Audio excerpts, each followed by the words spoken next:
কিছুক্ষণ আগে আমি রেগুলারের আমার যেরকম শিডিউল থাকে আমি প্রোগ্রাম করছিলাম।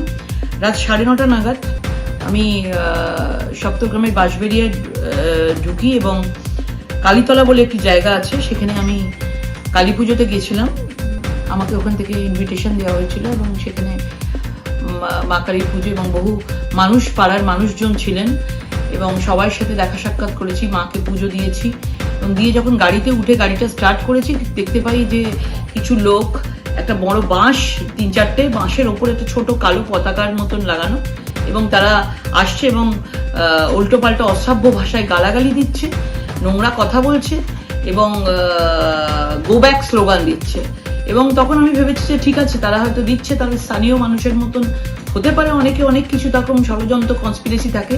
কিন্তু বিষয়টা আরো বাড়াবাড়ি হয় যত আমার গাড়ি রাস্তা এগোতে থাকছিল এবং বসেছিলাম, গাড়ির চারিদিক ঘিরে তারা মোটামুটি গাড়িতে মানে মারতে থাকে গাড়ির মধ্যে অনবরত এবং আপনারা বুঝতে পারছেন যে গ্লাস গাড়ির মধ্যে রয়েছে এবং সেগুলো মানে ভেঙে যেতে পারে এবং সেই অবস্থায় চারিদিক দিয়ে গাড়ির মধ্যে মারতে শুরু করে এবং সিকিউরিটিরা গাড়ি থেকে নেমে যায়, চেষ্টা করে তারা সামনে তাদেরকে শান্ত করতে। কিন্তু আমি ওখানে ভিডিও করেছিলাম কিছুক্ষণ, আমি দেখছি ভিডিও করছি, ভিডিও দেখতে দেখতে তারা আরো বেশি করে করছে, যাতে আমি ভিডিও করছি ওরা দেখ মানে আরো যেন আরো বেশি বাড়াবাড়ি করতে পারে। আমি ভিডিওটা বন্ধ করে দিই কারণ ওরা এত বাড়াবাড়ি করছিল এবং তারপরে আমার সাইডের কাছে আসে, এসে ওটাকে ভাঙার চেষ্টা করে এবং একজন গাড়িতে ওঠার চেষ্টা করছিল, কারণ সেই সময় গাড়িতে কেউ ছিল না, আমরা সিকিউরিটিরাই গাড়ির বাইরে ছিল এবং গাড়িতে ওঠার চেষ্টা করছিল।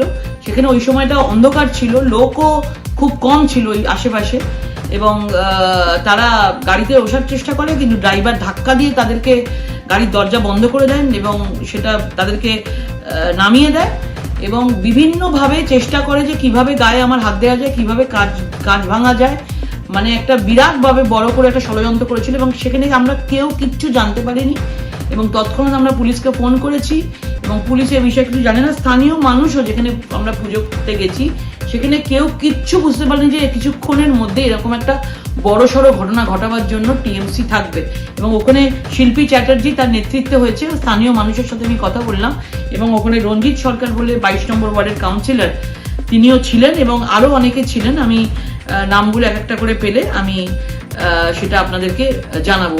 এবং একজন নির্বাচনের প্রার্থী এরকম ভাবে চারিদিকে নির্বাচনের প্রচার করছে এবং সেখানে এরকম ভাবে একটা রাজবিদেতে একটা মহিলার উপর অ্যাটাক হচ্ছে, এরকম ভাবে ভেবে দেখুন এবং মানে কোন জায়গায় দাঁড়িয়ে আছি। তার মানে কি এটাই মনে হচ্ছে যে তৃণমূল ভয় পেয়েছে?